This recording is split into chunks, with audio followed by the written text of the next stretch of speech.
22 de abril de 2024. Boa noite a todas e todos que nos acompanham. Começa mais uma edição do ICL Notícias, segunda edição.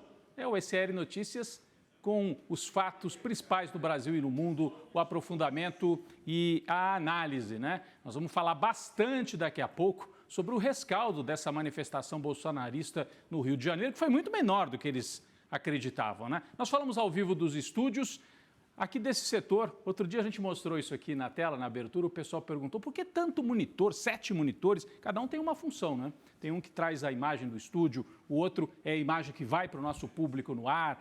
Aqui a Malu está no controle, né, Malu? Tem monitor só para fazer a transmissão para o Instagram, que tem que ser separada, monitor não, um computador, né? Ela também faz o contato aqui com os entrevistados. Enquanto a gente já está no estúdio, ela vai falando aí, né? Saber se a pessoa está com a imagem legal, com o som legal. Tudo isso é feito aqui nessa espécie de sala de controle também. Bom, daqui a pouco eu vou lá para o estúdio com a Gabi Varela e com o Chico Sá. Boa noite para você que mora nesse país em que o ex-presidente Bolsonaro pediu ajuda de um gringo, do dono do Twitter, para ver se enchia a rua lá no Rio de Janeiro e não deu certo. Flopou. Muito menos gente do que eles esperavam. Vamos conversar sobre isso daqui a pouco com os nossos convidados. Também a tentativa do governo federal de trazer uma pauta positiva na economia. Daqui a pouco eu entro no estúdio e a gente toca adiante, muita pauta, vários convidados. Mas antes, outros destaques na voz do nosso locutor, Oliveira Júnior. Veja no ICL Notícias, segunda edição. Que o Brasil é do Senhor Jesus. Puxão de orelha. Tem que perder algumas horas conversando no Senado, na Câmara. Um dia depois de se reunir com Arthur Lira, Lula manda recado para ministros sobre a relação com o Congresso. Ou você faz assim ou não entra na política. O ato de Bolsonaro em Copacabana. Porque eu estou olhando por você, Bolsonaro! E o messianismo na extrema-direita, na análise de João César de Castro Rocha. Mas uma mulheres sábias edificam uma nação. A presidenta do PT, Gleisi Hoffmann, solta o verbo em entrevista ao ICL. Bolsonaro não pode dizer que ele não pode ser chamado de ladrão. O ICL Notícias, segunda edição, está no ar.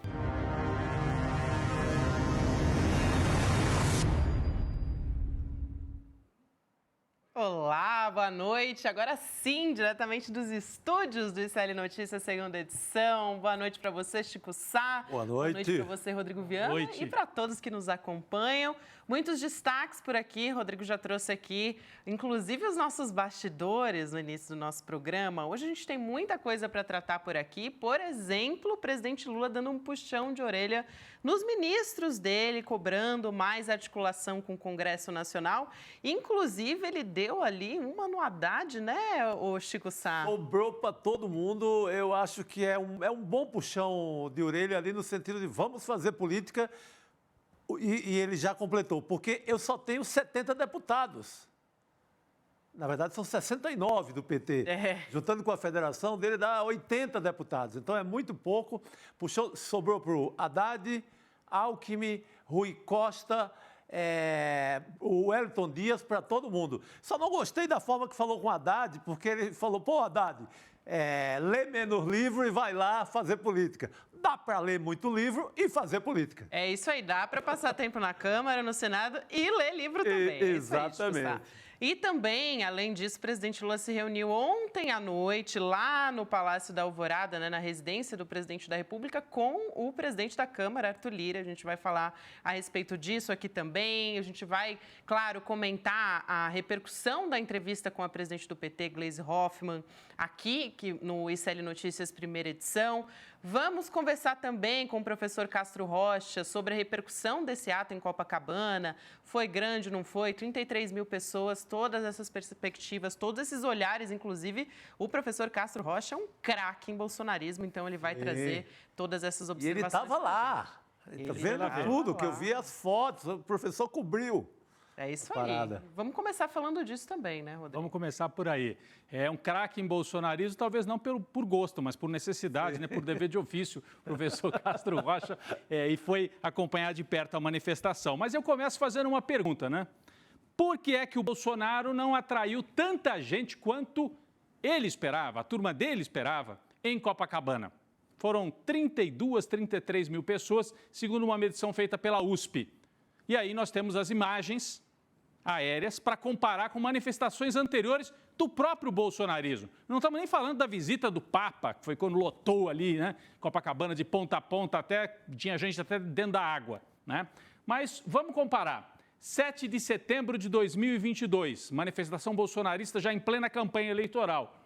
A gente pode ver que estava cheio quase desde o posto 6, que é lá na ponta, onde tem o Forte de Copacabana, a praia inteira, ou boa parte dela pelo menos.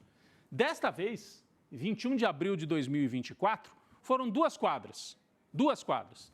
A imagem já mostra que foi menos, muito menos do que a manifestação de 2 anos atrás. Bom, se a gente compara, então, com a Avenida Paulista, que foi a primeira manifestação bolsonarista deste ano, no dia 25 de fevereiro, se eu não estou enganado, aqui a gente ainda tem de 7 de setembro, né, do ano passado. Mas se a gente compara com São Paulo, olha aí, a manifestação bolsonarista do começo do ano na Paulista, a mesma USP, Universidade de São Paulo, um grupo, né, que faz essas medições, estatísticas e tal, calculou em quase 200 mil pessoas, entre 180 e 200 mil pessoas lá na Avenida Paulista.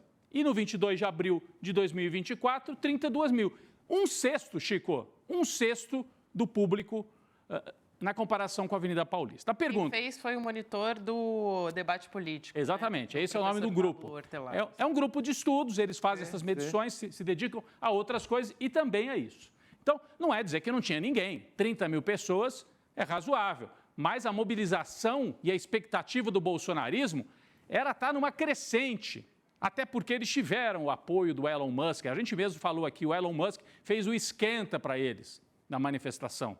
E, pelo visto, não deu certo. Qual a explicação para isso?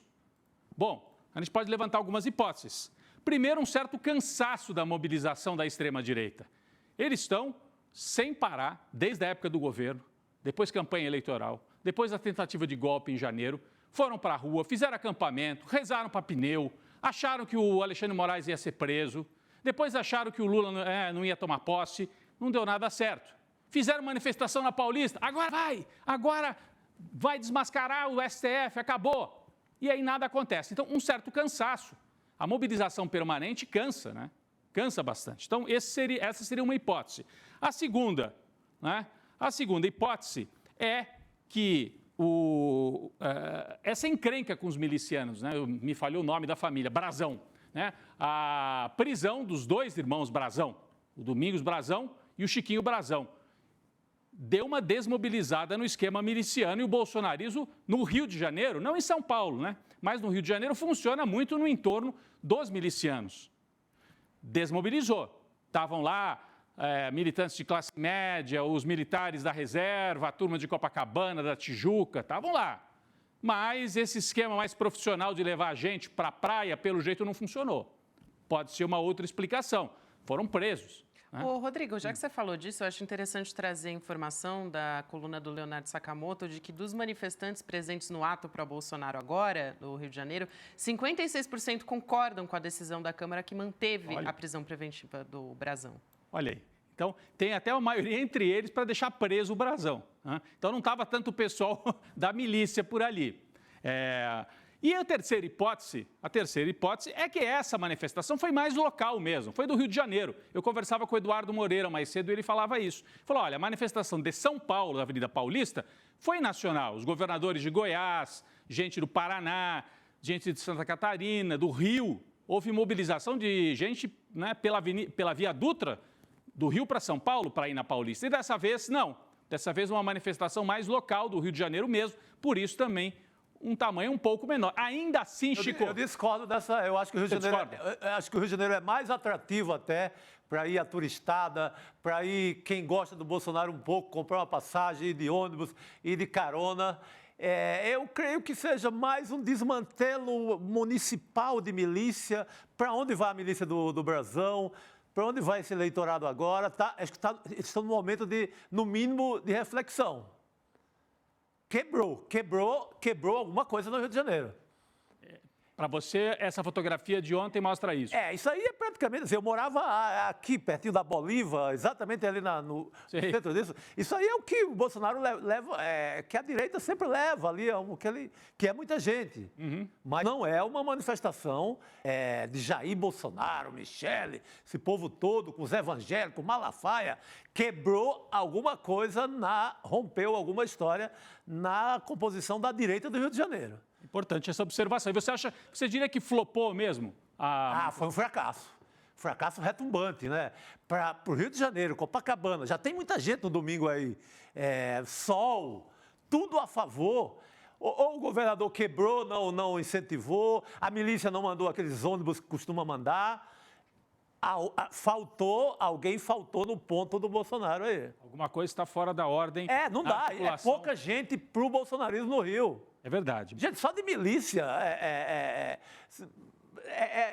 assim, eu não estou falando de milícia quem é obrigado a cumprir a ordem da milícia, porque ou paga ou não tem jeito. Eu estou falando só do próprio miliciano, já era muito mais do que isso aí. Era para ter mais gente. Então, pode ser por aí também, o que mostra que talvez Bolsonaro tenha dificuldade na eleição municipal do Rio de Janeiro. Vamos aguardar. O Ramagem estava lá também, né? Que é o pré-candidato a prefeito contra o Eduardo Paes. Você falou da pesquisa, Gabi, que ouviu a opinião de quem estava lá em Copacabana e que a maioria é contra soltar o brasão, então eles estão contrariando as lideranças deles, né? Teve uma outra pesquisa interessante também. Perguntaram para eles, se o Bolsonaro não for candidato, quem que você acha que deveria ser o candidato a presidente? A maioria dos bolsonaristas quer o Tarcísio, no Rio de Janeiro, porque na manifestação de São Paulo já tinha aparecido isso, o Tarcísio é o nome. Eu até anotei os números aqui, 54% dos presentes em Copacabana acham que o Tarcísio deve ser o candidato em 2026 a presidente. E só 23% preferem a Michele Bolsonaro. Então vai se formando uma maioria, não só em São Paulo, como também no Rio de Janeiro, pelo Tarcísio. Vamos ver se ele topa. Mas era maior antes, né? Antes era maior. No ato pró-Bolsonaro da Avenida Paulista, 61%. Tipo. Mas também era São Paulo, né? Aí é o estado que ele está administrando.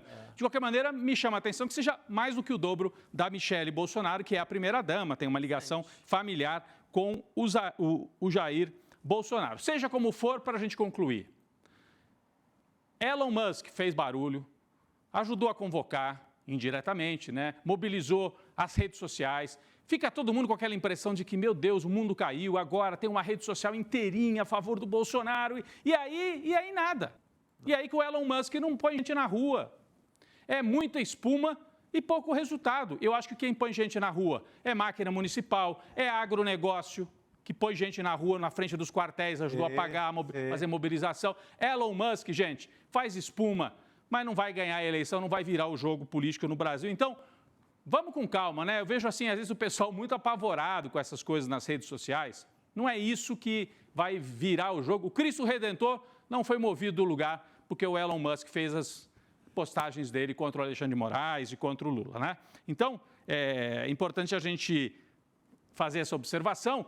O Bolsonaro continua com apoio, né? Ele está nesse papel do desespero, porque é ele que está ameaçado de ser preso, está inelegível, está desesperado porque acha que vai ser preso. Ele é que agita. Cobrar que o Lula entre no mesmo grau de agitação do Bolsonaro não faz sentido. O Lula tem que governar. O Lula governa. E quem agita é o bolsonarismo, às vezes com dificuldade, como a gente está vendo em Copacabana, na Avenida Paulista com mais sucesso, em Copacabana com mais dificuldades. Aliás, falando em Lula, na necessidade de governar e na conformação do governo, eu vou mudar então, saímos do bolsonarismo e vamos para o Lula. Quem que andou falando bastante esses dias? Zé Dirceu, ex-ministro, ex-deputado Zé Dirceu, veio participar de um evento em São Paulo, com empresários aqui de São Paulo, e fez uma declaração polêmica. Olha o que disse o Zé Dirceu para os empresários do Grupo Esfera. Ele disse, olha, o governo do Lula não é nem de centro-esquerda, é de centro-direita. Ele fez uma composição que engloba a centro-direita pela exigência do momento histórico, disse o José Dirceu neste evento. Vamos ouvir um trechinho? A gente separou 40 segundos aqui para você ouvir. Vamos lá. Mas eu queria dizer que o Lula não só foi eleito, o presidente Lula, nessas condições, mas montou um governo que não é um governo de centro-esquerda, não, é um governo de centro-direita. Eu falo isso, todo mundo fica indignado, às vezes, dentro do PT, porque realmente parte do PL, o PP e o PR, de certa forma, estão na base do governo, porque essa é a exigência do momento histórico e político que nós vivemos. Então, acredito que o Lula não optou pela polarização ou radicalização. Por que o Brasil está radicalizado, polarizado? Por causa do discurso que foi feito ontem no Rio de Janeiro, que é um fundamentalismo religioso com um ataque à democracia.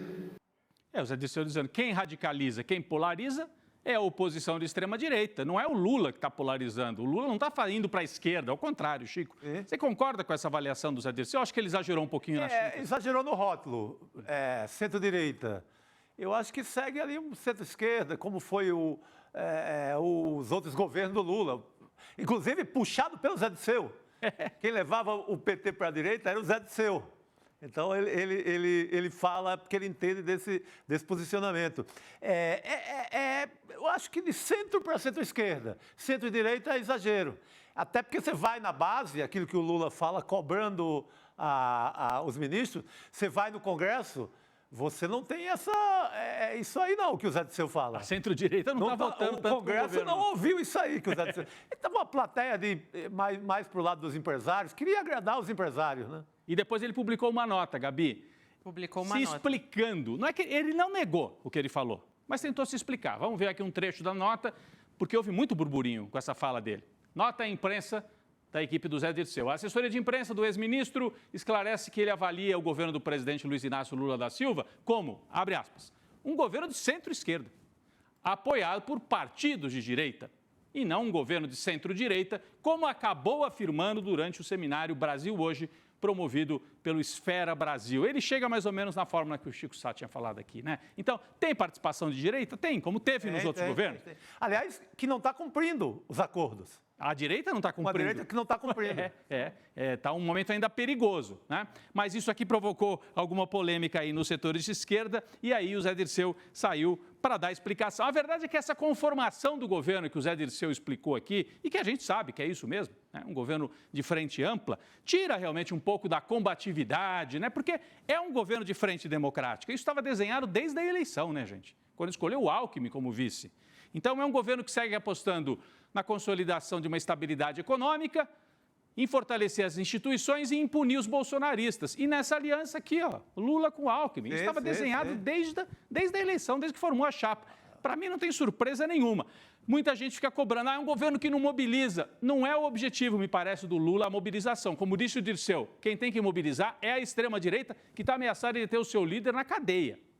O Lula, quando chegar lá em 2026, aí vai que mobilizar as bases para fazer o enfrentamento. Vamos ver quem é que vem, se é o Tarcísio, quem é que vai se apresentar para esse enfrentamento, né? O Lula aposta na economia. Hoje, nós vamos falar disso daqui a pouquinho, lançou, né, Gabi, um programa para atender principalmente a classe média, para pagamento de dívida de empresários pequenos, não gente grande, empresários de pequeno porte e MEI, principalmente a turma que tem microempreendedor individual, né? Lançou um programa específico para essa turma, que é onde tem mais oposição ao PT, ao Lula, né? Ali entre 2 e 5 salários mínimos. Então, o governo lançou esse programa para destravar o crédito para autônomos e MEIs. Vamos falar daqui a pouco sobre isso com a Heloísa Vilela, mas mostra como é que o Lula está caminhando nesse momento. Em compensação, tem greve em Universidade Federal, tem descontentamento em bases tradicionais ligadas à esquerda, tem um acampamento indígena em Brasília e o Lula nem convidado foi, porque as lideranças indígenas estão chateadas. Então, o Lula está fazendo um governo de tentar recuperar um pouco, dialogar com os setores que votaram no Bolsonaro, mas que não necessariamente são de extrema-direita a ponto de ir para frente de quartel. Então, esse é o balanço que eu queria trazer nesse momento, até com a ilustração aqui da fala do Zé Dirceu, né?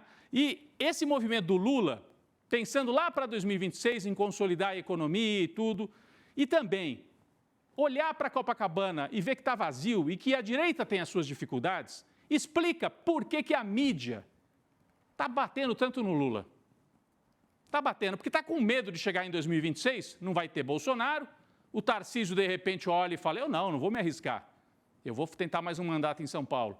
E ficar o Lula dando de braçada em 2026. Hoje parece que não, está super equilibrado e a tendência é que haja realmente uma eleição equilibrada. Mas a imprensa tradicional está louca para enfraquecer o Lula, para que ele não chegue com muita chance de reeleição em 2026. E se chegar, tenha que dobrar de novo, né, e fazer ainda mais concessões para um programa mais liberal. Isso explica, inclusive, uma manchete desse fim de semana, incrível, da Veja. Não é incrível, né? A história da Veja é essa, mas Lula tem lapsos, comete erros e preocupa auxiliares no Planalto. É a mesma campanha que a direita fez contra o Trump, a favor do Trump contra o Biden nos Estados Unidos. Então, de dizer, tá velho, estão preparando o terreno para isso. Na hora que chegar em 26, Lula, já deu, tá velho, não consegue mais. O que não bate com a realidade, porque as pessoas com quem eu converso, né, que tem acesso ali direto, que o Lula está muito bem, fisicamente, a gente vê também. Para um homem de quase 80 anos, é claro, não estou falando de alguém de 40, mas de quase 80, com experiência e bem de saúde. Né?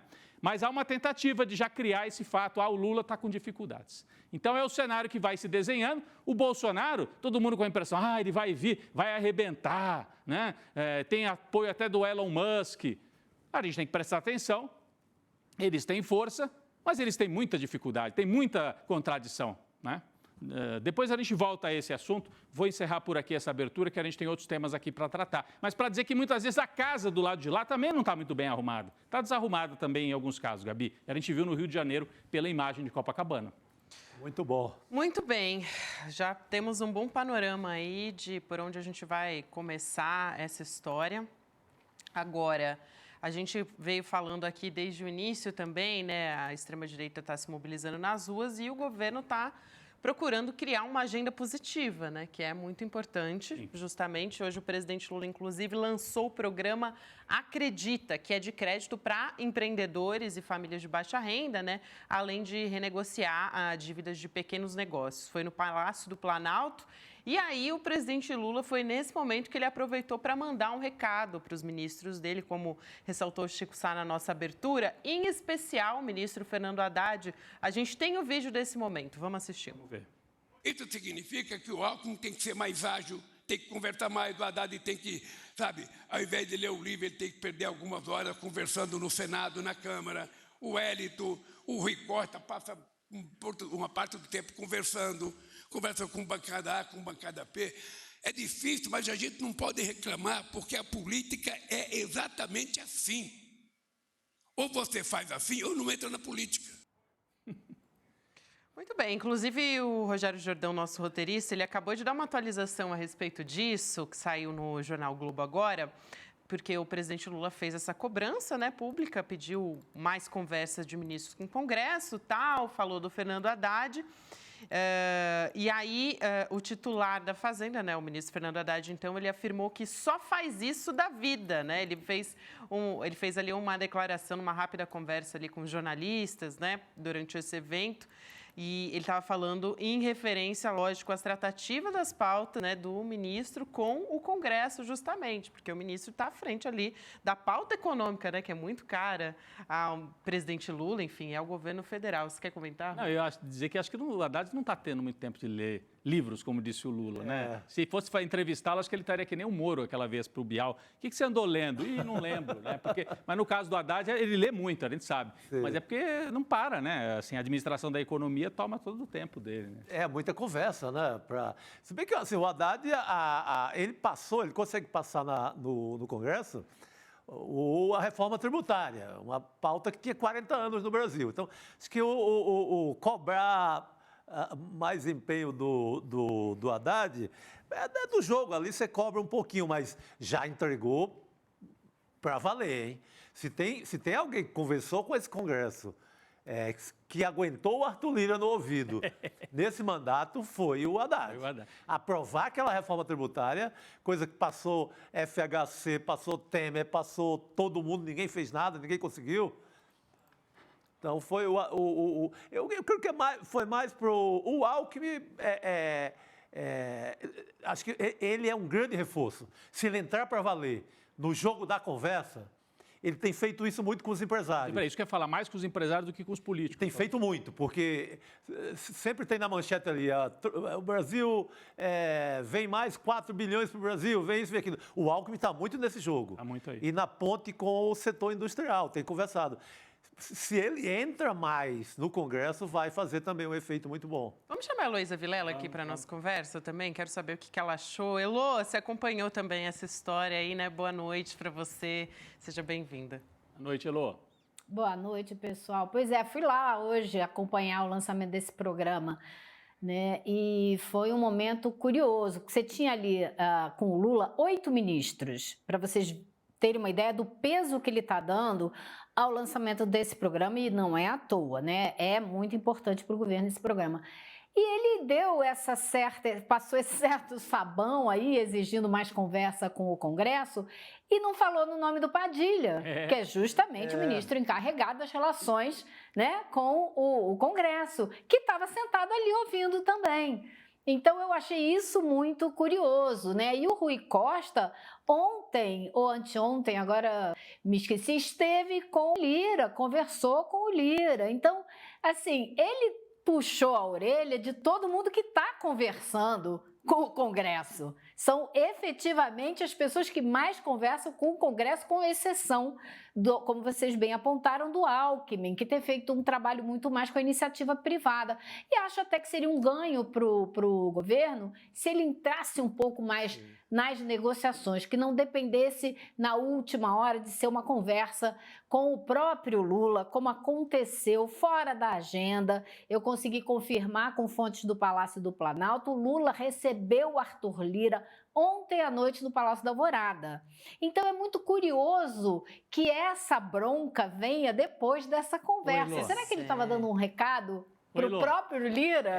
Elô, bem observado, Elô. Eu acho que o Lira deve ter falado assim: ô presidente, fala para os seus meninos conversarem mais com a gente lá no Congresso. Mais aqui, né? Aí ele falou, pode deixar que eu vou falar com eles. Fez isso publicamente até para mostrar para o Lira. Ó, ele não quis expor o Padilha, porque afinal o Padilha teve um embate direto com o Lira, mas os outros ele pode falar. Ele pode falar do Alckmin, ele pode falar do Haddad, justamente porque não estão sob pressão direta do Lira. É uma maneira de fazer sabe assim, mostrar a Lira, tá bom. Eu acho que tem que conversar mais com vocês mesmo. Eu vou até falar para eles, né? Então, acho que vou cobrar. Inclusive, eu tenho mais informação sobre isso, que eu acho importante, já que a Elô tocou nesse ponto, né? Porque o Igor Gadelha apurou essa informação lá no Metrópolis, tá? O Elô, inclusive, confirmou essa história.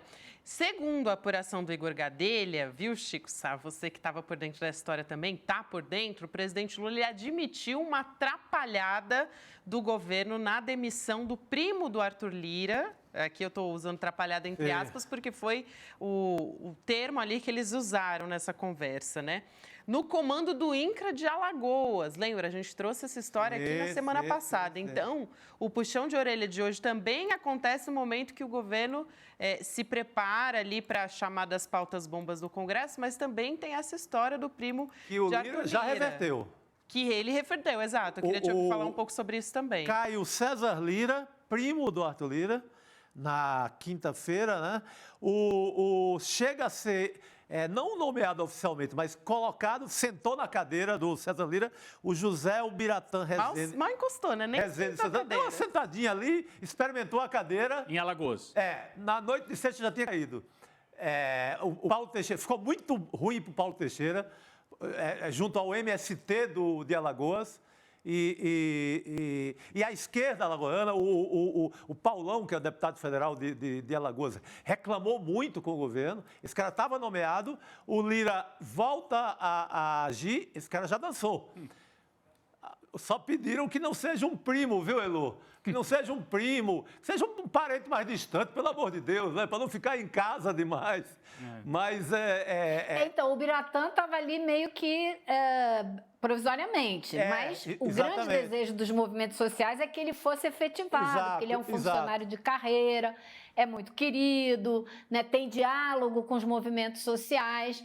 Mas agora eu não sei, você sabe se já nomearam alguém, porque a saída do primo foi muito complicada, num momento difícil. Sim. Tem gente que fala até que isso pode ser uma coisa de briga interna, de público eleitoral, digamos assim, né, do Padilha e do Teixeira, que seriam os mesmos em São Paulo, tirar esse cara agora, ficar chato para o Padilha. Eu não sei quanto disso é fofoca, né, palaciana, mas a hora da retirada desse primo do Lira foi bastante ruim, estranho. Ele já podia ter saído, devia ter saído no começo do governo, quando vários superintendentes saíram. E ele foi ficando, ele foi deixando, talvez tenha escolhido a pior hora, e aí a gente não sabe por quê, para exonerar esse primo do Lira. Exato, Elô. Ele estava desde o governo Temer, o primo do Lira.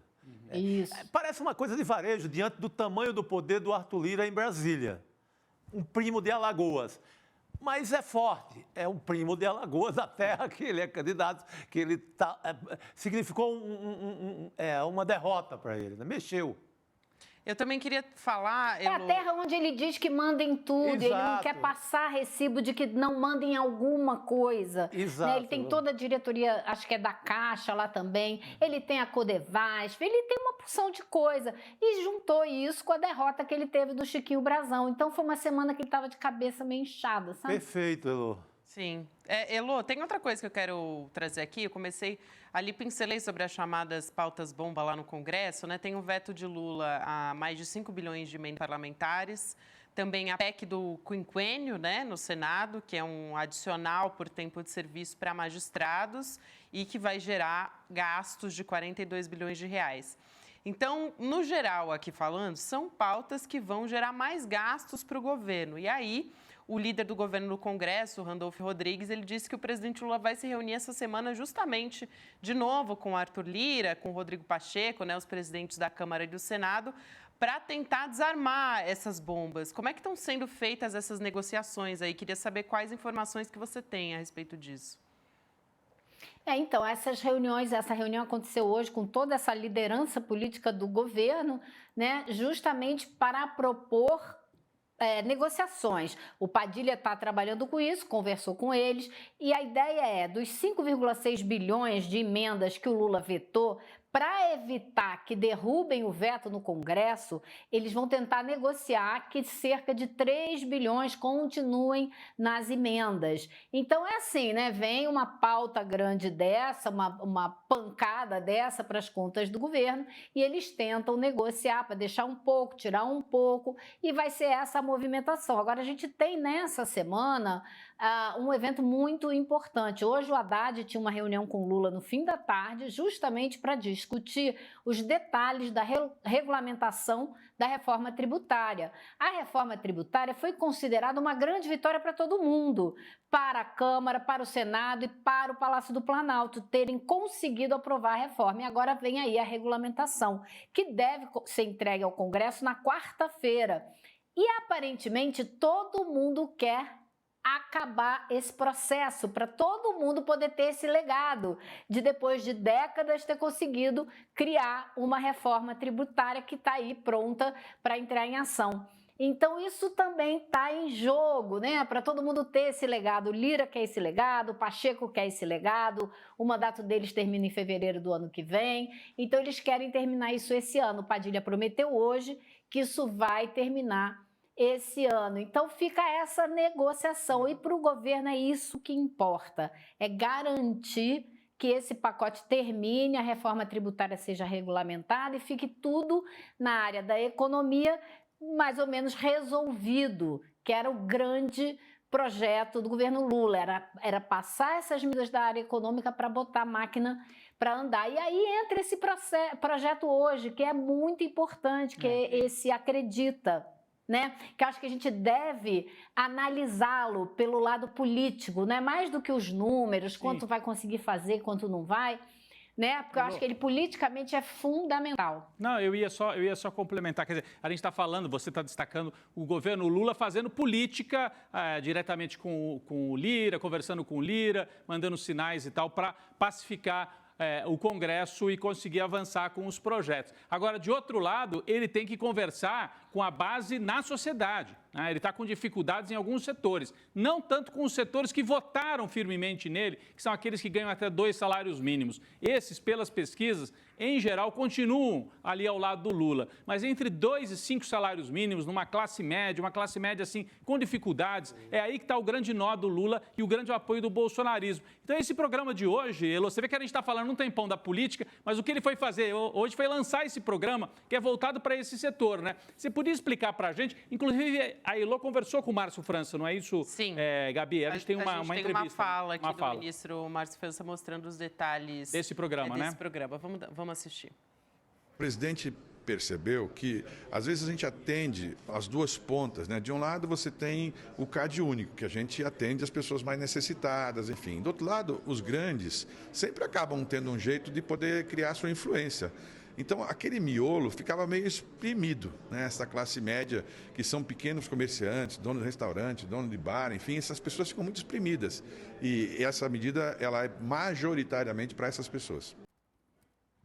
Então, acho que era importante aí... Você vê, aí vai o recado político, né? É exatamente isso. Quando eu comecei a ver a exposição do programa, eu vi, cara, eles estão de olho mesmo na classe média, antipetista, que vota em sua... a maioria no Bolsonaro, que continua, né, apostando, por exemplo, na privatização, no Estado não interferir, e etc. É essa pauta aí.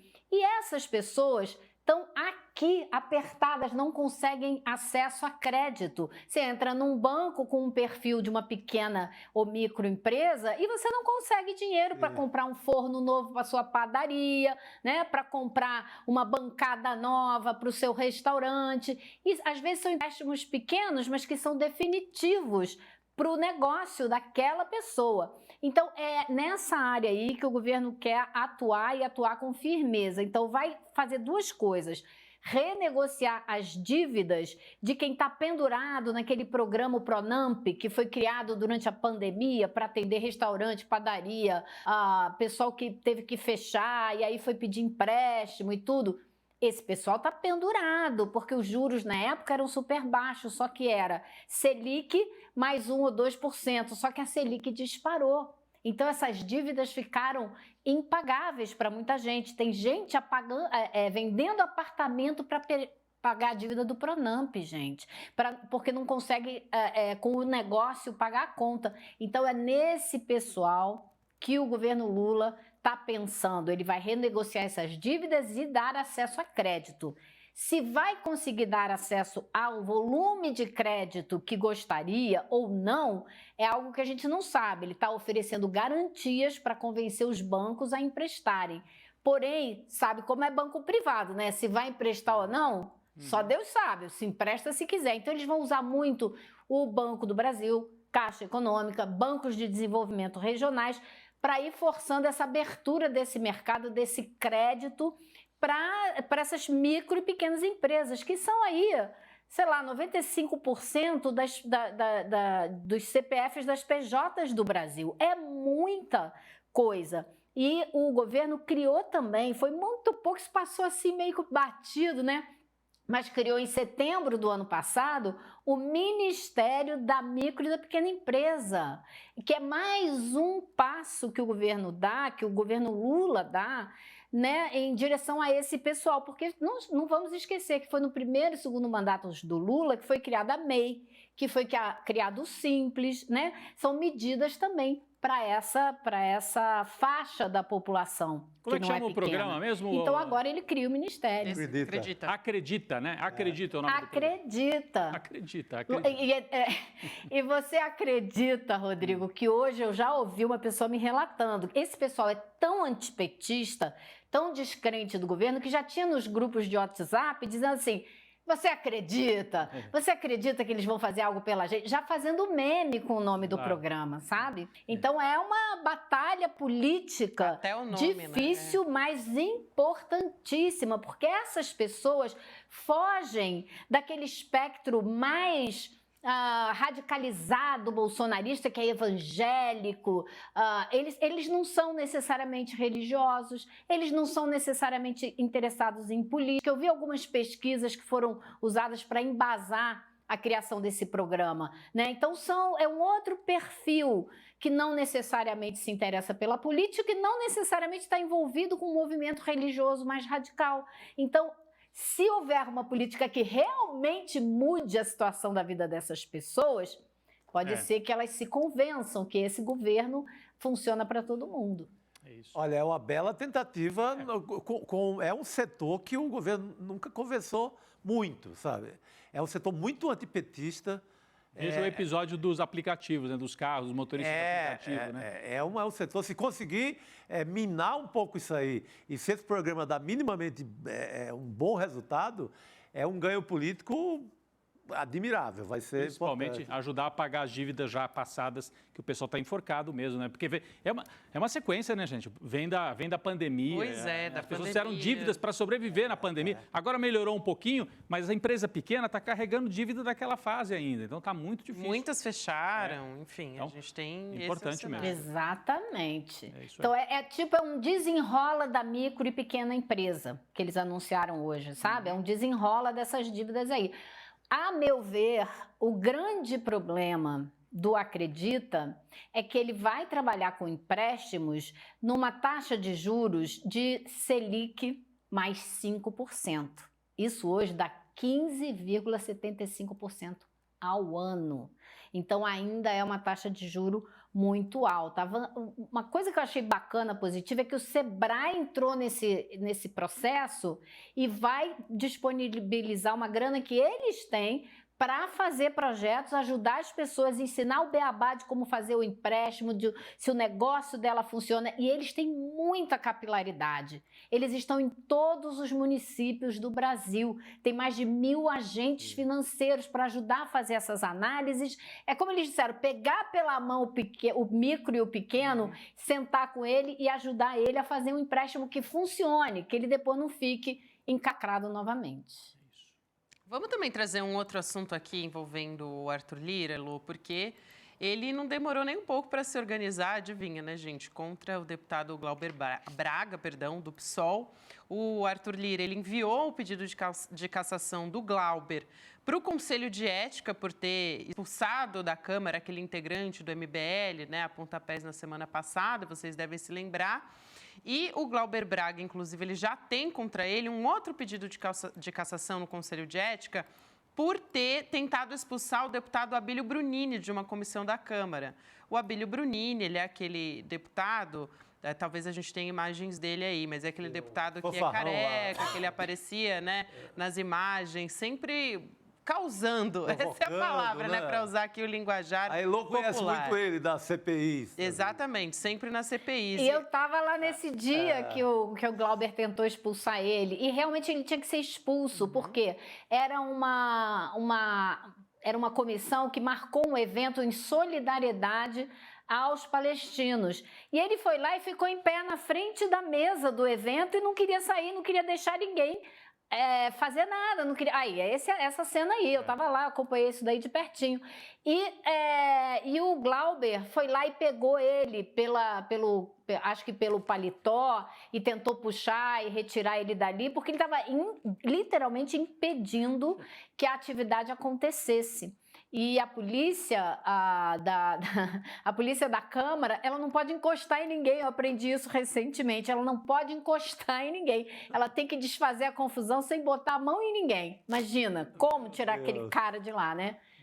Então, eu falei hoje com um deputado do PSOL que me disse o seguinte: o Arthur Lira agiu com mandou esse pedido de cassação para o Conselho de Ética da Câmara com uma agilidade incomum e interessada.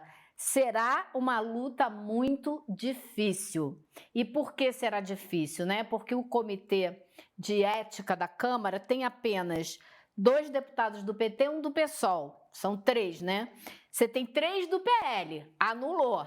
3 a favor, 3 contra. Aí você tem 3 do Republicano, 2 do União Brasil, 2 do PP. Ou seja, vai ser uma luta bem difícil. Inclusive, o Glauber ele já tinha respondido, né, Lu, nos últimos 6 anos, outras 3 representações, só que todas acabaram sendo arquivadas. Agora parece que o desafio vai ser maior justamente por conta da composição, né, Chico? Não, vai ser uma brava luta para o Glauber. O Lira não gosta dele desde o princípio, assim, desde o primeiro dia de legislatura nova, porque o Braga o enfrentou em vários momentos, naquela confusão toda, de discute regimento, discute como vota ou não vota, o Glauber sempre o acusava de autoritário, sempre o Glauber não alisa, né?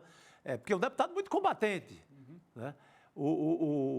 Você pode até discutir, devia ter chutado aí o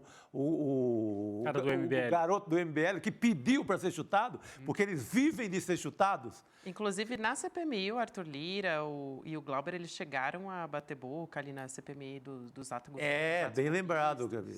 Então tem essa treta que não é de hoje.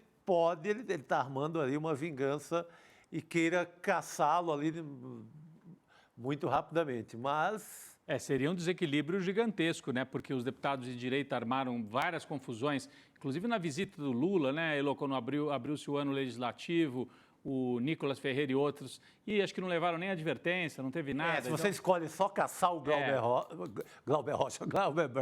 Braga, fica... Esse é o negócio, que eu acho que vai ser, a discussão pode ser um pouco por aí também, então você caça um, mas não caça o outro, como é que faz, né? E outra coisa, o Glauber deu um pé na bunda desse cara do MBL do lado de fora do Congresso, né? Ele empurrou o cara para fora e deu-lhe um chute na bunda do lado de fora do Congresso, que para mim é um atenuante, né? Então, eu acho que tem que ser levado em consideração. Olha, aí nessa cena ele nem se levanta. Ele é ameaçado, né? O Gilvan da Federal levanta, ameaça partir para cima dele, ele nem se levantou, ele ficou sentado.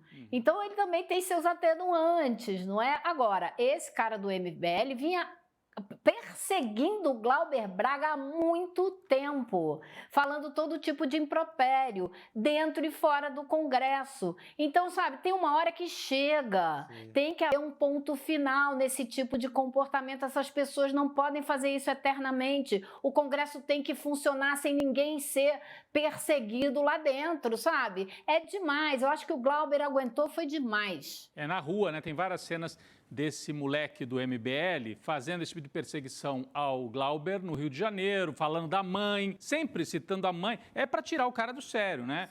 A mãe do Glauber, que já foi prefeita na Serra, na região serrana lá do Rio, e que me parece que até tem uma questão de saúde hoje em dia, então isso mexe demais com ele, claro. Então falou da mãe dele e várias vezes. Para quem quiser, tá aí na internet. Aí, ó. Esse mesmo moleque, ó, esse de camisa preta.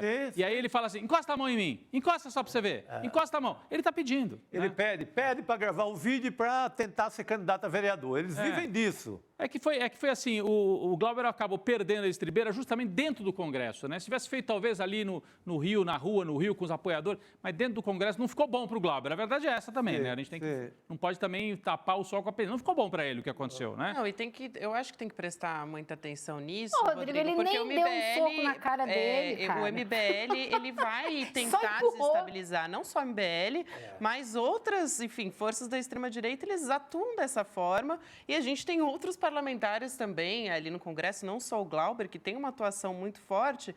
Então, isso vai acontecer reiteradamente. Então, eu acho que isso tem que, inclusive, estar na atenção ali, eles têm que estar blindados para que não aconteça de novo. Porque, infelizmente, quando acontecer, vai ser isso. O Arthur Lira vai pautar a cassação, né? Então, infelizmente, eu acho que a gente tem que estar muito atento. Não, foi uma pena isso ter acontecido realmente com o Glauber. Foi uma pena ele ter perdido a cabeça e ter tomado essa atitude física, né? Porque eu vi isso vindo num crescendo, sabe? Ao longo dos últimos meses, e ele cada vez mais perto de fazer algo assim, porque é difícil, né? Olha lá, ele andando no centro do Rio de Janeiro e o sujeito provocando, encostando a cabeça, pedindo para levar um empurrão, alguma coisa. Eu vi tem o áudio disso aí. Aí fala para o apoiador do Glauber, vai, me bate, eu quero ver, vai me dar um soco, né? Essa história. Então... Buscando. Pô, essa gente, eles vão atanazar a vida lá do Padre Júlio. O MBL vive disso. O Padre Júlio distribuindo lá comida com os pobres, como aconteceu várias vezes durante a pandemia, eles vão encher o saco lá. Vão atazanar as pessoas na Ucrânia até. Na Ucrânia. Atazanar. Mulheres na Ucrânia. É tanto que um deles perdeu o mandato. O tal do Mamãe Falei perdeu o mandato de deputado estadual aqui em São Paulo, porque vão fazer esse tipo de coisa. Eles vivem desse assédio. Impressionante. Muito bem, gente. Vamos continuar acompanhando essa história, né? Porque, de fato, a gente ainda vai ter desdobramentos sobre a história do Glauber e a gente espera que a gente tenha o melhor desfecho possível, mas a gente vai ter que ficar muito vigilante, porque o negócio ali vai ser muito, muito pesado. A briga vai ser tensa. Elô, obrigada por hoje, querida. Um beijo para você. Tchau, pessoal. Bom programa. Valeu. Obrigada, Elô. Valeu. Boa noite, querida. Boa noite. A gente continua aqui falando a respeito da entrevista, né, da Gleisi Hoffmann, falou da instrumentalização da fé por parte da extrema-direita. Ela deu uma entrevista longa, assim, no ICL Notícias Primeira Edição, e uma das pautas foi essa. A gente trouxe aqui alguns trechos para repercutir dessa história, inclusive para falar, né, sobre a entrevista da Gleisi e tudo mais. A gente traz aqui mais para frente o professor Castro Rocha, né? Mas a entrevista da Gleisi hoje, a gente vai tratar sobre diversos assuntos aqui a partir de Ela agora. falou, Gabi, ela comentou bastante, repercutiu de manhã com os nossos colegas do ICL Notícias Primeira Edição, as falas da extrema-direita em Copacabana. Então, a Gleisi, acho que a gente podia começar por aí, né? Porque o Bolsonaro foi para o caminhão, fez aqueles ataques que ele costuma fazer. Mas construiu o ato, né? A Gleisi falou, deu uma espécie de resposta ao que o Bolsonaro falou lá em Copacabana. Vamos ver? Primeiro,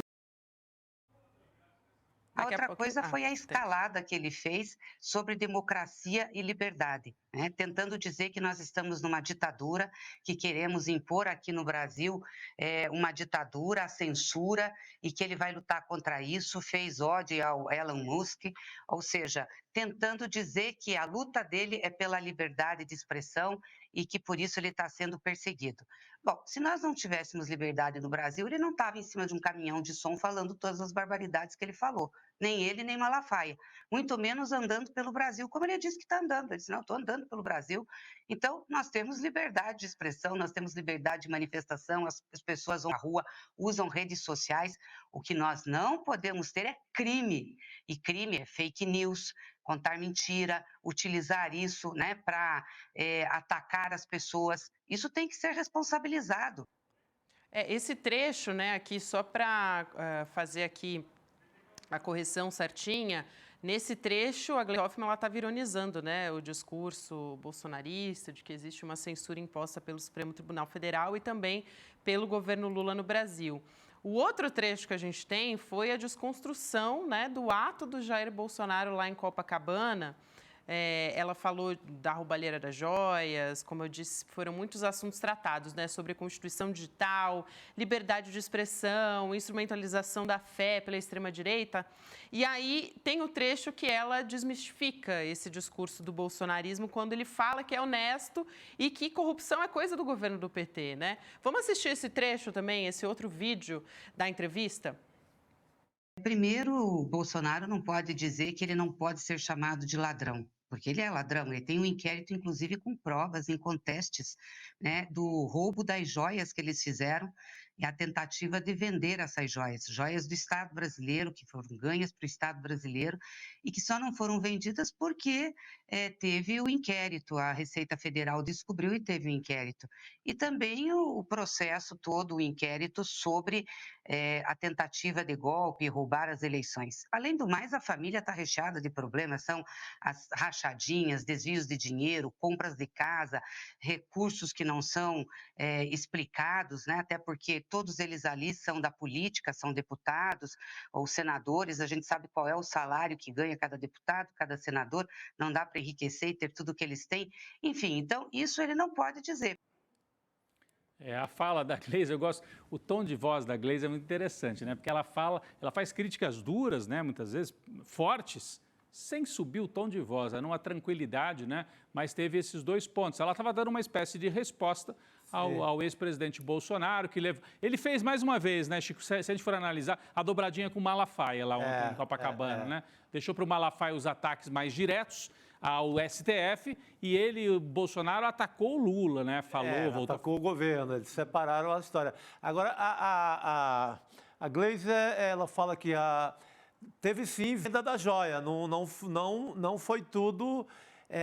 quando ele foi alertado, ele não devolve, não. O Rolex foi vendido. Foi? Ele volta em forma de dinheiro, é entregue pelo pai do Mauro Cid à família Bolsonaro, ao Bolsonaro. O que aconteceu é que o advogado, o Assef, ele recompra um Rolex parecido para tentar correr lá no TCU e devolver. Mas houve venda de joia, sim. Houve desvio da joia e venda da joia. Não é essa historinha que, não, foi quando gritaram, pega ladrão, eu devolvi. Não, foi vendido sim. A gente acha que é uma história que não tem tanta importância perto da importância do golpe de Estado que ele tentou dar, mas sabe que o que mais irrita os bolsonaristas é essa história da joia? Eu já reparei isso nas redes. Quando você fala, mas é ladrão de joia, eles não têm o que falar, eles ficam possessos. É o que pega, né? Pega muito. É o que permite que a Gleisi, com toda razão, fale que pode chamar de ladrão sim. Eu acho que devia. Porque foi vendido, o relógio foi vendido, não adianta. E outra coisa, né? Recebe o pagamento de joias no momento em que o Brasil entrega uma refinaria ligado ao mundo árabe e tal. Bem lembrado, Rodrigo. Então, tem uma transação aí que nunca foi bem esclarecida. Eu espero que no final desse processo a gente entenda por que recebeu tantas joias, né, dos árabes. Né? E a forma que as joias passaram aqui no aeroporto de Guarulhos, né, mocosadas dentro da bolsa do assessor, foi tudo muito pesado, muito estranho. Né? Algumas passaram, outras não, né? Eles queriam passar tudo. O que ficou depois o Mauro Cid vai tentar buscar aqui em São Paulo. Então, é uma operação de bandidagem, né? E acho que foi bom, exatamente. Acho que foi bom retomar também essa história das joias, né, Chico, Rodrigo também, porque está um pouco diluída, né, nessa história, justamente porque a gente tem falado muito dos atos golpistas e o bolsonarismo vem se armando para tentar uma anistia nesse sentido. E aí acaba passando um pouco ali, mesmo a história da vacina, né, da falsificação do cartão de vacina, que é muito grave, talvez não tenha nem dado a devida proporção, né, do que porque de fato a gente está numa expectativa muito grande para quem que vai ser indiciado nos atos ali do 8 de janeiro, está muito focado nisso. Tanto agora. Que o Bolsonaro ontem falou de novo, não, eu usei, era estado de sítio, está na Constituição. Ele fica muito tentando responder à acusação de golpe de Estado. Não era um golpe de Estado, porque era estado de sítio que a Constituição prevê. A gente já falou 1000 vezes, quer dizer, prevê estado de sítio em ocasiões excepcionais. Não para um presidente que perdeu a eleição e não quer entregar o cargo. Aí é golpe, né? Mas ele fica repetindo isso para dar algum argumento para o gado. Só que ele não está falando do caso do roubo. Você lembra muito bem, Gabi. Do caso do roubo das joias, do caso da... É como se não existissem. E é um combo. O Bolsonaro vai ter um combo para responder, Chico. Tem muita coisa. E essa parte da negociação de joias em território norte-americano, nos Estados Unidos, essa parte pode pegar muito pesado. Se houve evasão de divisa ou não. Essa grana foi trazida pelo pai do Mauro Cid, que vai entregar ali o pacote, o dinheiro na casa de Michele e de Jair Bolsonaro. Então, tem muita coisa pesada e é uma coisa, Rodrigo, Gabi, é mais de fácil compreensão para as massas, digamos assim. É muito mais fácil eu compreender que um relógio que era do Estado foi vendido do que, em alguns momentos, até a questão de golpe de Estado, que é gravíssima também. É isso. Daqui a pouco a gente vai trazer o professor Castro Rocha, que ele vai fazer também a análise assim, das palavras que eles escolhem, dos discursos, né? Ele teve lá no ato, o professor Castro Rocha, que estuda a extrema-direita e o bolsonarismo, essa questão da religiosidade, como é que eles usam o discurso religioso, a instrumentalização da religiosidade também. Mas foi importante a Gleisi Hoffmann, presidenta do PT, ter vindo, né, de manhã aqui ao ICL Notícias, primeira edição, para fazer a resposta e não deixar essas coisas assim, né? Não é o Lula tem que governar o país. O Lula tem que governar, tem que conversar com o Arthur Lira, tem que falar com os ministros, fazer a economia rodar. Ele tem que governar o país, normalizar a economia e fazer o país voltar a crescer. Quem tem que fazer o enfrentamento político são os outros, né? São a Gleisi, é o PT, são os parlamentares e tal, para que o presidente não perca o foco, né? Muito não dá. bom, Rodrigo, é isso. Vamos chamar o Castro Rocha, nosso colunista Castro Rocha, também pesquisador da semântica do bolsonarismo, acompanhou os atos, né, de Bolsonaro lá em Copacabana, no Rio de Janeiro. E quem tentou roubar a cena, a gente estava falando aqui dessa história da instrumentalização da fé por parte da extrema-direita, quem faz isso muito bem, fez a última vez também na Avenida Paulista, é a Michelle Bolsonaro, né? Ela tentou mais uma vez roubar a cena ali. A ex-primeira-dama subiu no carro de som, fez discurso chamando os cristãos a se mobilizar politicamente, lutar por direitos. Vou dar boa noite para o professor. Na sequência, vou chamar um vídeo aqui da Michelle Bolsonaro para ele poder começar a analisar. Boa noite, professor. Boa noite. Boa noite, querido. Boa noite, Gabriela. Boa noite, Rodrigo. Boa noite, Chico. Boa noite a todos. Vamos lá, então, dar uma olhada nesse trecho da fala da Michelle Bolsonaro. Vamos assistir. E aqui eu quero agradecer e quero abençoar cada família aqui representada. Que o amor de Deus esteja presente em cada lar. Mulheres, sejam fortes e corajosas. Uma mulher sábia, ela edifica a sua casa, edifica o seu bairro, o seu município, o seu estado. Mas uma mulheres sábias edificam uma nação. E é essa mensagem que nós queremos passar para vocês.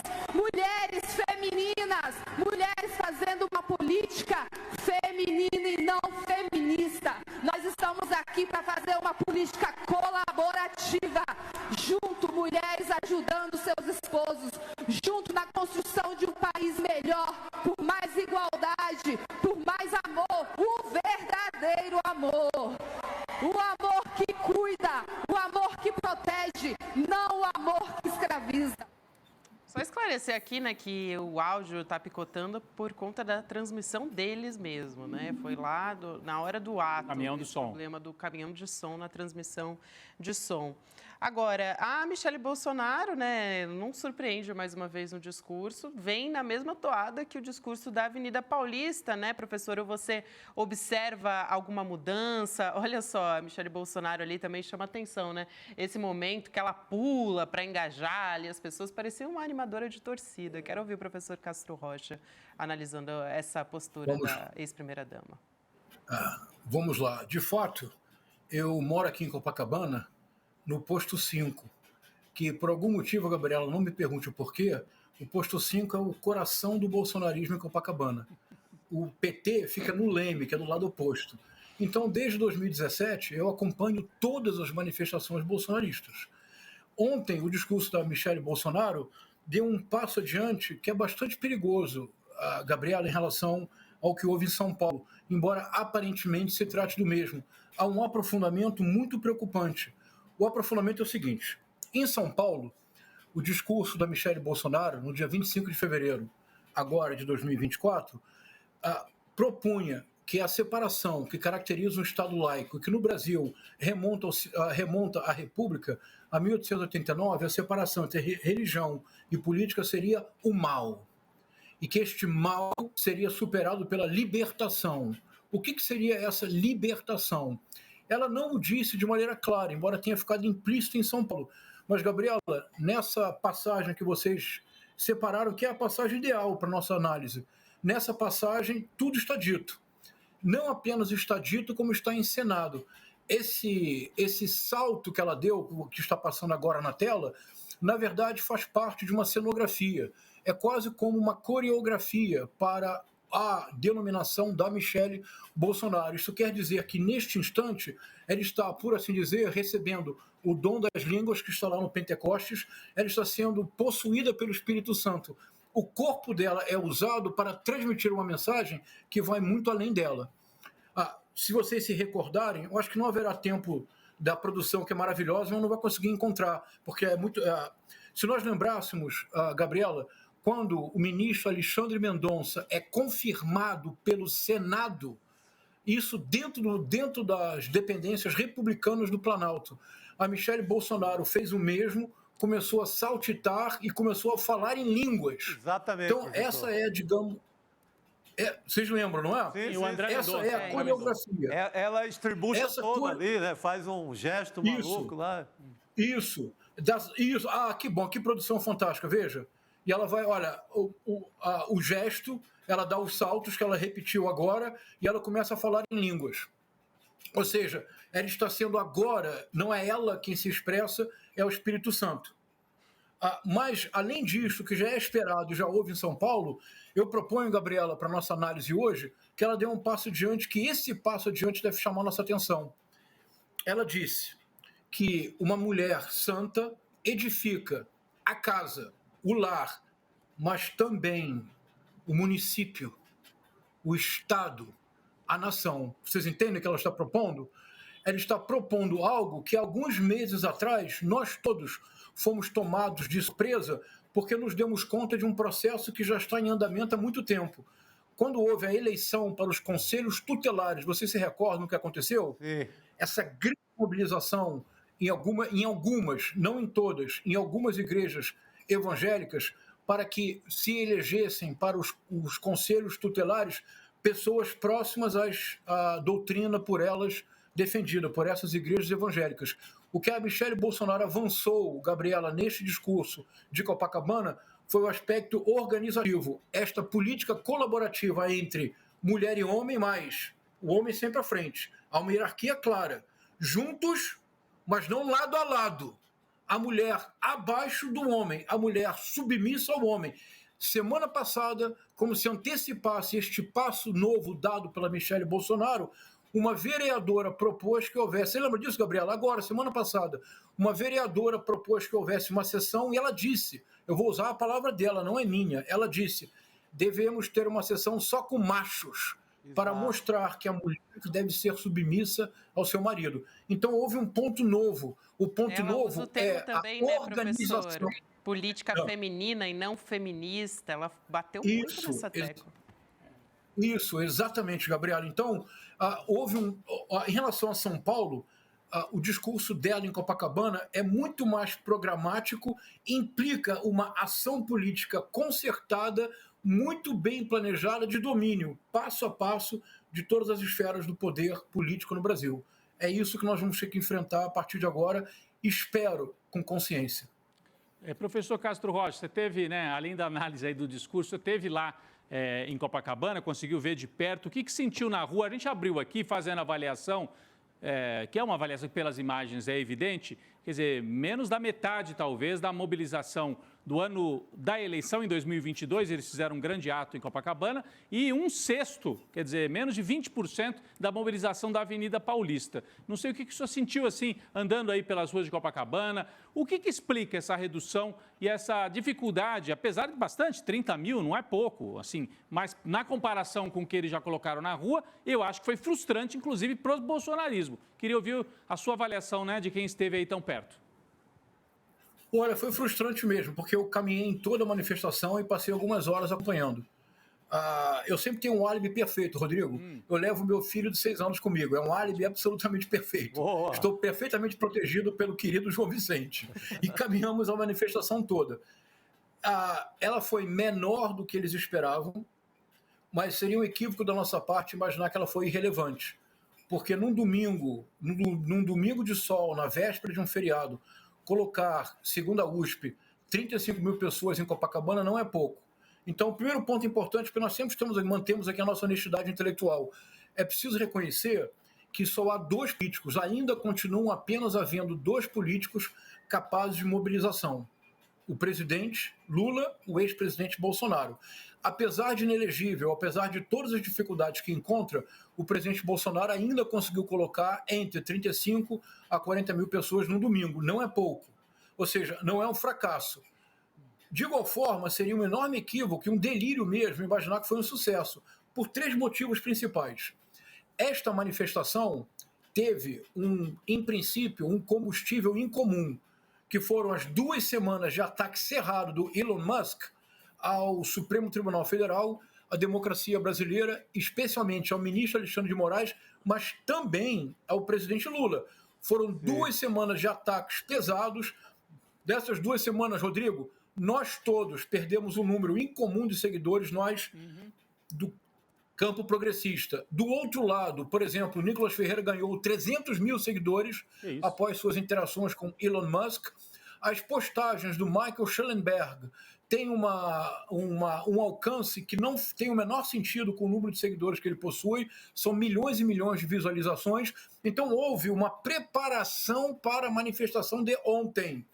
Dada esta preparação, que pela primeira vez foi uma preparação que teve alcance internacional, dada esta preparação, é evidente que está muito aquém do que os bolsonaristas esperavam. Primeiro ponto. Segundo ponto, para quem como eu, desde 2017, acompanha as manifestações bolsonaristas na Avenida Atlântica, e desde 2017 mesmo, as pessoas podem ver lá no meu Twitter, tem postagens de todas as manifestações. Algo que me chamou a atenção, Rodrigo, Chico e Gabriela, e eu queria compartilhar com vocês e com a nossa audiência, foi, deixa eu tentar ser o mais preciso possível, foi a ausência do entusiasmo que eu sempre via nas manifestações. Sim. Isto é, a manifestação que mais me preocupou, o momento em que eu creio que a democracia brasileira em vertigem mais esteve em perigo, foi no 7 de setembro de 2021. No 7 de setembro de 2021, teria bastado uma palavra do Bolsonaro e as centenas de milhares de CACs espalhados pelo Brasil, os caminhoneiros estacionados em Brasília, porque não esquecemos que os caminhoneiros ficaram estacionados na sede dos três poderes esperando uma ordem. No dia 7 de setembro de 2021, o entusiasmo, a vibração da multidão era algo que verdadeiramente preocupava e atemorizava. Ontem, pelo contrário, eu não vi esse mesmo entusiasmo.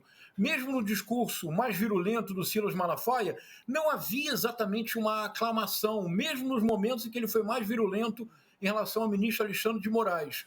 No discurso do Bolsonaro, em que na maior parte do discurso ele tentou falar dos acertos do seu governo, era algo totalmente morno.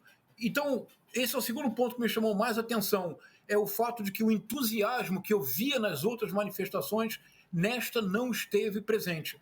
O terceiro ponto é que nas manifestações anteriores, próximo ao palanque ou ao trio elétrico, que agora virou trio elétrico, próximo, podemos falar disso também, porque é toda uma cenografia, inclusive trilha sonora. Aí, olha, o trio elétrico, ele estava na Rua Bolívar. Quem estivesse em Copacabana e viesse pela Nossa Senhora de Copacabana e entrasse pela Rua Bolívar, já houve manifestações, como no dia 7 de setembro, em que você simplesmente não conseguia andar. Não dava para andar, Rodrigo, Gabriela, Chico. Nesta manifestação, eu filmei, eu andei por dentro da Rua Bolívar.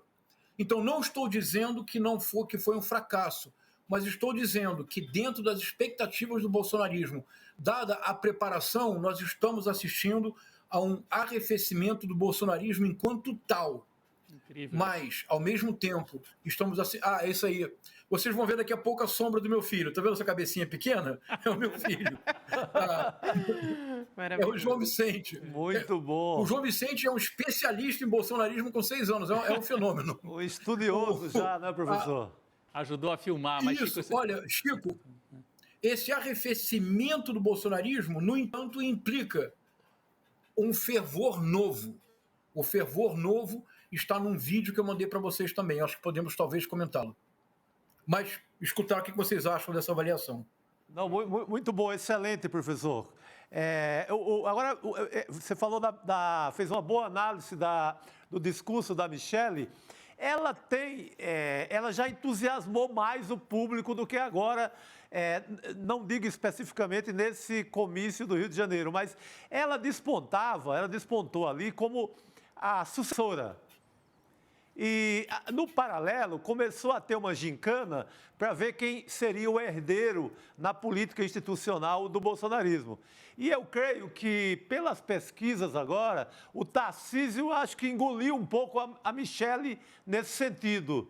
Qual a sua avaliação? Porque as pesquisas dizem que, por mais que a Michelle faça esse discurso messiânico e que ela dê o tom dessa ligação com a religião, com a teologia do domínio, etc., o Tarcísio é quem vem ganhando essa gincana para ser o sucessor do Jair Bolsonaro em matéria de eleição.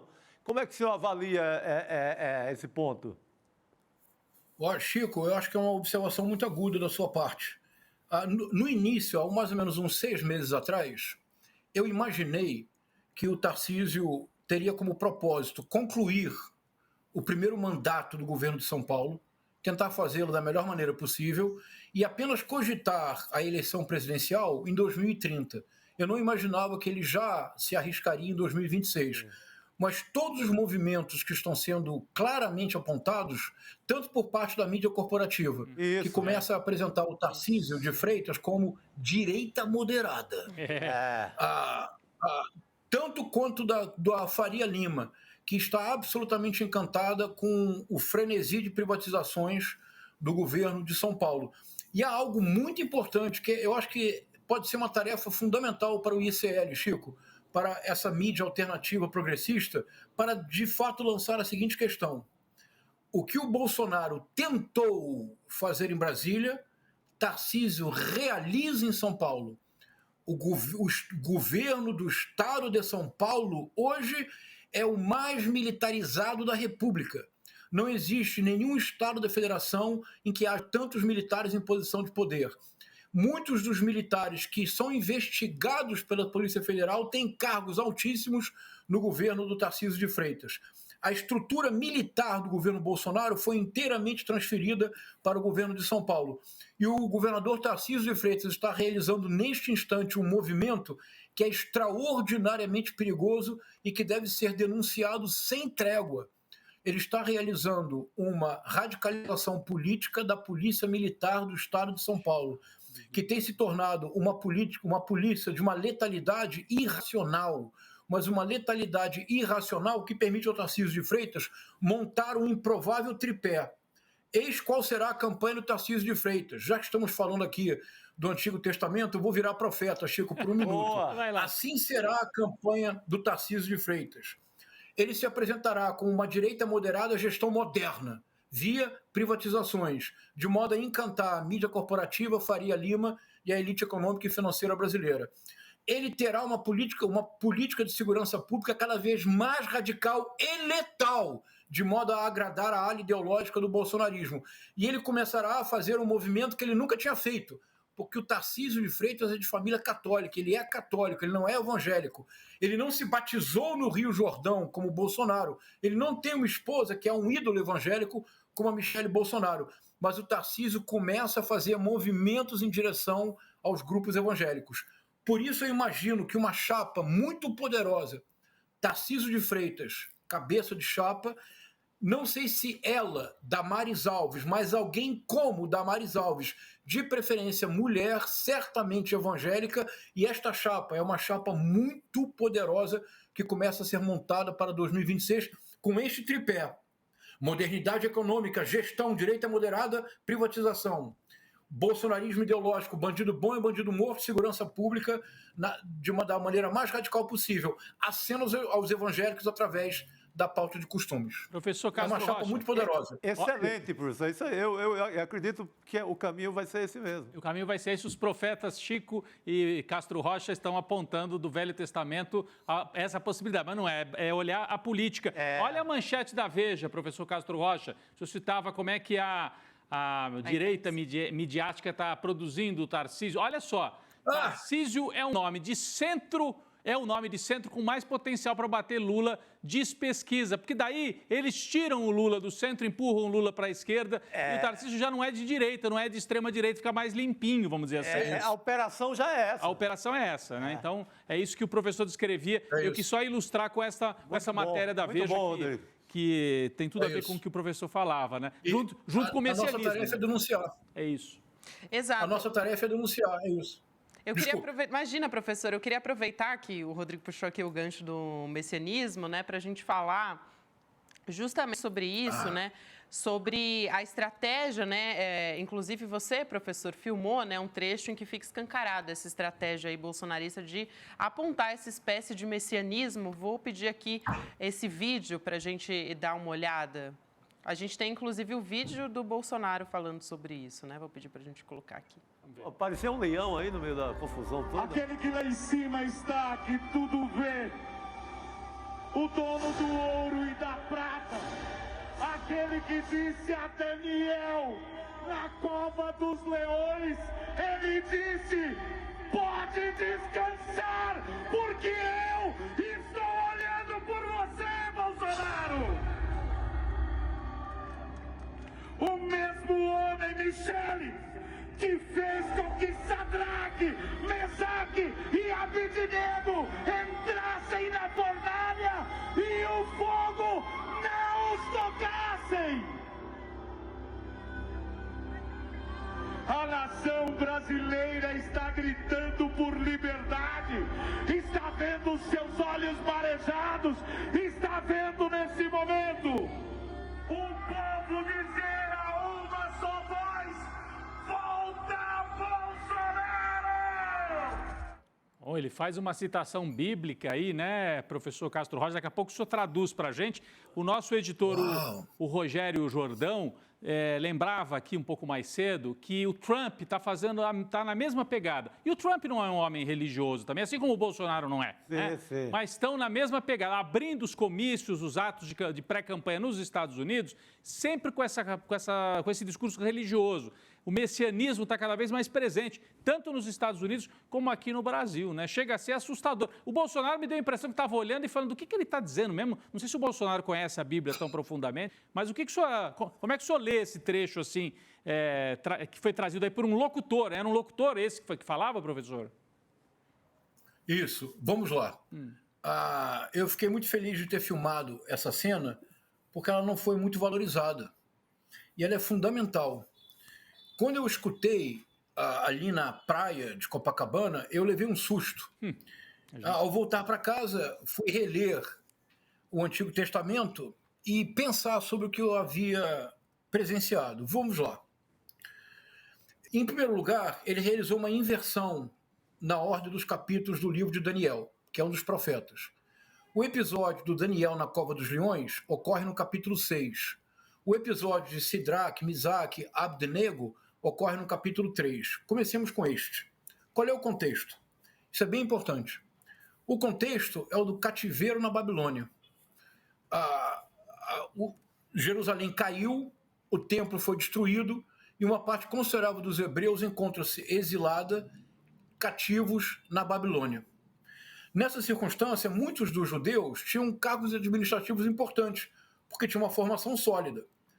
3 deles, o Sidraque, o Misaque e o Abednego, foram levados para uma armadilha, porque muitos dos súditos do rei Nabucodonosor II, invejosos da posição alta que eles ocupavam, graças aos seus próprios méritos, criaram uma armadilha. O rei Nabucodonosor construiu uma imensa estátua de ouro e obrigou que seus súditos reverenciassem essa estátua como se fosse um deus, um dos deuses de Nabucodonosor. Os 3 judeus e os 3 hebreus se recusaram e disseram que eles só veneravam seu próprio Deus. Embora tivesse por eles apreço, irado, o rei Nabucodonosor os coloca numa fornalha acesa. Essa era a punição para quem não cumprisse a ordem de venerar este Deus. São os 3 colocados numa fornalha, portanto, ardente. Nada lhes passa, nada ocorre. E o rei Nabucodonosor, quando vê a fornalha, não 3, mas 4 figuras. É um anjo do Senhor que protege Sidraque, Misaque, Abednego. Quando eles saem incólumes da fornalha, ele então diz: o Deus que vocês professam certamente é muito mais poderoso do que os nossos. Dá a eles cargos políticos ainda mais importantes e proíbe a que o Deus deles seja desprezado, vilipendiado de alguma forma. Olha que importância isso, Chico. Neste momento, porque em São Paulo, se vocês se recordam, nós discutimos aqui, em São Paulo, o mesmo locutor, antes de passar a palavra a Bolsonaro, usou o nome de Davi. Ele disse Davi e agora fala o mito Jair Messias Bolsonaro. Ontem ele voltou ao Antigo Testamento porque, olha, o evangelho desses líderes é evangelho sem Cristo. É puro Antigo Testamento. Sim. Ele cita a história do cativeiro da Babilônia. Ele cita a história de Sidraque, Misaque, Abednego e Daniel. E tem uma coisa muito impressionante. Quando ele diz assim, porque Deus disse para Daniel, podes descansar, porque eu estarei orando por ti, vírgula. E ele diz Bolsonaro. Ele realiza uma colagem imediata entre a figura de Daniel e a figura de Bolsonaro. Mas o mais importante, Gabriela, olha que coisa impressionante. É o cativeiro da Babilônia. A circunstância que ele escolhe para apresentar Bolsonaro não é mais a circunstância de Davi, porque Davi era um rei em exercício, no poder. Agora Bolsonaro está fora do poder, Bolsonaro está inelegível e Bolsonaro está na iminência de ser levado à prisão por seus crimes.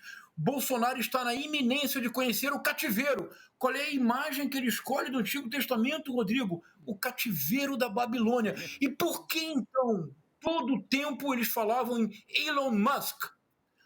Por que o Gustavo Gayer achou que falava inglês, falando uma língua qualquer? Ele foi dominado pelo dom das línguas. Ele supôs que era inglês, era uma língua outra. Por que o Nicolas Ferreira agradeceu ao Elon Musk? Porque o Bolsonaro disse, Elon Musk, o defensor da liberdade. Por que Michele fala em libertação? Porque estão no cativeiro. Acredite, quem é que libera os hebreus do cativeiro da Babilônia? É uma revolta dos próprios hebreus? Não. Eles tentaram se revoltar. Isso fez com que o rei Nabucodonosor II levasse adiante uma repressão feroz. E o fato foi o próprio reino da Babilônia que decaiu a tal ponto que os hebreus puderam voltar para Jerusalém? Não. Foi um poderoso homem estrangeiro. Olha só. Foi o rei Ciro II da Pérsia. Dario já havia conquistado a Babilônia, Ciro II é o sucessor, e o rei Ciro II lança uma famosa proclamação permitindo que todos os exilados da Babilônia pudessem voltar às suas terras natais. Os hebreus, então, voltam para Jerusalém, reconstroem o templo, porque na repressão de Nabucodonosor, ele destruiu o templo de Salomão. Deus reconstrói o templo. E o templo agora se torna um centro fundamental de culto, mas também de preservação e de transmissão da tradição, através da palavra, através da Torá. Portanto, veja, quem é que liberta os judeus do cativeiro, os hebreus do cativeiro? São os próprios hebreus? Não. Um poderoso homem estrangeiro. Elon Musk. Ciro Elon II. Musk, o novo Ciro da Pérsia. O novo Ciro, é isso, Gabi. O impressionante, Gabriela. Impressionante. Rodrigo, se vocês me permitem, uma breve ressalva. Porque isso é muito impressionante, não é? Mas ontem fui reler o livro de Daniel para ter certeza que a minha intuição fazia sentido. E eu acho que faz muito sentido. Total. Por isso, Elon Musk no centro. É isso. O poderoso homem estrangeiro para a nossa libertação do cativeiro. Do cativeiro de quê? Da ditadura da toga. Uma ressalva. É muito importante nessas análises, que eu tenho aqui o privilégio de compartilhar com vocês, é muito importante que nós sempre vamos deixar claro para a nossa audiência que nós estamos nos referindo aos líderes evangélicos, que realizam uma muito sofisticada, porém perversa manipulação. Não é casual que este senhor tenha falado de personagens do Antigo Testamento e da Babilônia. Não é casual, é caso pensado. É muito sofisticado, mas é muito perverso. Nós não estamos nos referindo a líderes oportunistas, estelionatários da fé alheia. Vamos dar nomes? Eu estou me referindo a Silas, a Marco Feliciano, a Magno Malta, a Nicolas Ferreira, a Gustavo Gayer, cujo evangelho não tem Cristo, cuja palavra não tem amor, é só ódio. Eles inventaram uma escritura única, na qual só há uma palavra, que se repete com obsessão psicopata. Ódio, ódio, ódio, ódio. É só o que eles conhecem. E testosterona, né? Porque o Nicolas Ferreira também disse que faltava testosterona aos... não sei, isso. Ele está procurando ainda testosterona. Na política. Na política. Ele está achando que está pouco. Exatamente. Exato. A gente teve uma interrupção no áudio do professor. Estava falhando um pouquinho depois dessa aula, né, sobre o Antigo Testamento. Não, eles aplicam, eles pegam, fazem uma leitura do Velho Testamento e aplicam a realidade. Eles querem, isso, o professor decifrou toda o Elon Musk aparece como Ciro da Pérsia. Porque, no mínimo, você propaga isso para os outros pastores do Brasil inteiro. Picaretas ou não, você fala com as igrejas... É que a gente ouve assim e não está entendendo. Eles estão falando por uma outra camada, o nosso radar às vezes não está captando. Mas eles estão voando baixo, né? Tem isso na guerra. Às vezes o avião voa mais baixo do que o radar consegue observar. E daí está funcionando, está chegando lá na ponta. Eles estão multiplicando, né? Agora, Elon Musk, o Ciro da Pérsia E tudo isso não ajudou a multiplicar tanto assim a multidão em Copacabana, apesar dessa leitura que o professor nos trouxe aí, Gabi. Mas, Muito Gabriela, bem. posso fazer uma última ressalva? É que, na verdade, a gente chegou aqui, a gente já estourou o tempo do programa, na verdade, professor. Se você puder fazer em um tweet, já que a gente está falando do X segundos. Aqui do Elon Musk. 30 segundos. Obrigada. Boa, querido. Eu me refiro aos líderes evangélicos, não aos fiéis. Isso, perfeito. Exatamente. Aos fiéis, não. Tá, perfeito. Aos fiéis, todo respeito ao artigo 5º da Constituição. Tem todo o direito de professar a fé que desejem. Eu estou me referindo especificamente à manipulação dos líderes, não dos fiéis. Gabriela. Muito bom, professor. Bom. Fundamental também fazer essa ressalva. Quero te agradecer por essa aula, né? Foi assim, acho que agora está todo mundo assim com a cabeça em... Muito bom, muito bom. Obrigada, professor. Um abraço e até uma próxima. Obrigado. Sempre um prazer Obrigado. falar contigo. Boa noite. Boa noite. Obrigado. Muito boa essa leitura do professor Castro Rocha, sempre trazendo uma nova perspectiva, né, aqui desse ato em Copacabana. De que nada daquele discurseiro é à toa. Exatamente. Fica um tudo sujeito estratégia. gritando, a gente fala, pô, é rodeio, né? Parece um locutor de rodeio, mas ele está falando, É está estratégico. disseminando o discurso. É isso, É isso. Rodrigo, Chico. Bom, inclusive essa conversa que a gente teve aqui agora com o professor Castro Rocha e desde o início do programa falando sobre a extrema-direita, sobre o avanço da extrema-direita, tudo que a gente conversou aqui mostra como a luta, né, contra esse avanço é diária, né, Chico?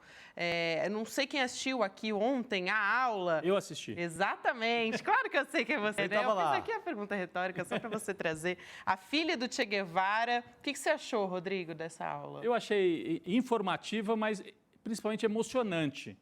Você olhar, Chico, imagina que a filha do Che Guevara, bom, ela tem uma lembrança pequena, né? Porque o pai era um guerrilheiro, era um líder revolucionário, estava ajudando a montar o governo revolucionário de Cuba, mas ela traz alguma lembrança do pai, com muita emoção, claro, e ela se refere ao Fidel Castro como tio, né? Em alguns momentos ela fala, porque daí o tio vinha falar comigo, o tio era o Fidel Castro, né? Então, assim, as lembranças pessoais e a leitura política, explicar para a gente também como é que era a postura da família dela, né? Filha de um dos principais líderes da Revolução Cubana, como é que era, ela não tinha privilégio nenhum ali na infância, né? Nos momentos mais duros da Revolução.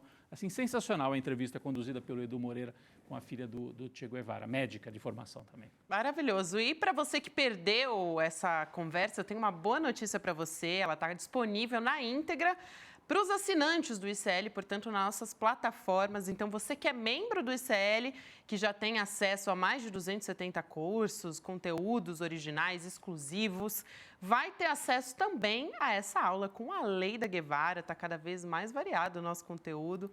Olha só, algumas das novidades, inclusive, que acabaram de chegar. Tem o documentário Che Guevara, Hasta la Victoria Siempre, que percorre toda a vida do Che Guevara, desde o nascimento até o trágico fim dele lá na Bolívia. Tem também o curso exclusivo Che, 1000 Faces de um Guerrilheiro Heróico, com o professor, historiador Lindener Pareto, que você deve conhecer aqui do ICL também. Ele tem um programa aqui sempre, toda semana, traz um convidado, né, e traz novidades relacionadas à história, uma conversa muito interessante, e ele traz nesse curso a importância da luta e da vida do Che através da perspectiva da história mundial. É bom lembrar também que, se tornando membro solidário, o plano doa, esse plano, né, de membro solidário, ele doa uma bolsa de estudos para alguém que não pode pagar. Então, você, além de doar essa bolsa, você também ganha acesso a um mega pacote de presentes. A gente preparou justamente para essa aula com a Aleida Guevara, e se você fechar, você ganha também. Então, são os livros O Socialismo Humanista, de Ernesto Che Guevara, o livro Desigualdades, do Eduardo Moreira, o boné do Che Guevara também, que é a estrela, a bandeira de Cuba, ali aquele bonezinho super bonito na direita, e um certificado digital também de membro solidário. Então, para você ter acesso a esse mega pacote de presentes, para se tornar um membro, você acessa icln2.com.br e garante a sua vaga com todos esses presentes exclusivos aqui do ICL. Começando a semana, então, com notícia boa aqui para quem se tornar membro da nossa plataforma e da nossa comunidade, né, gente? Isso aí. Vamos nessa, então. Essa semana está só começando, a gente tem muita notícia aí ao longo dessa semana e vamos trazer tudo aqui, eu ia dizer em detalhes para vocês, mas fica parecendo fazer propaganda descarada, né? Talvez. Em detalhes. Obrigada a você que nos acompanhou até aqui. Boa noite, Chico Sá. Boa noite, Rodrigo Viana. Até amanhã. Eu quero ler mais sobre o Ciro da Pérsia. Pô, o Ciro, né, cara? Tinha que ser o Ciro de novo. Aqui no Brasil tá uma briga danada na própria família, então não é muito bíblico assim. O professor, ele montou um triplex na cabeça de todo mundo. Agora eu quero estudar sobre isso. Está nos acompanhando e da gente também. É muito luxuoso ter o professor Castro Rocha aqui para decifrar esses discursos todos da extrema-direita, né? Excelente. Vamos nessa, então. Boa noite para você. Amanhã a gente volta a partir das 7 horas da manhã com o Desperta de Leandro Demore. É isso aí. Até amanhã. Até amanhã. O nosso encontro com a Leida Guevara, filha de Ernesto Che Guevara, contando a biografia do seu pai, o líder revolucionário mais popular de todos os tempos, foi um sucesso estrondoso. As pessoas se emocionaram e se surpreenderam, até com revelações que vão de encontro a tudo que as pessoas achavam, saber sobre Che Guevara. Muita gente está pedindo para poder assistir de novo, que é um pouco mais daquela energia que veio junto com o encontro. E várias pessoas que não puderam assistir estão pedindo a chance de poder assistir. A gente resolveu então liberar o replay e liberar também os presentes que no final a gente deu para todo mundo que quis vir fazer parte da comunidade CL, para as pessoas que assistirem o replay. Então, aproveita agora a chance que está acabando até o prazo, é um período pequeno que fica o replay liberado, e assiste a esse encontro maravilhoso. E depois conta pra gente aqui o que vocês acharam. Eu tenho certeza que vocês vão adorar. Um abraço e bom encontro.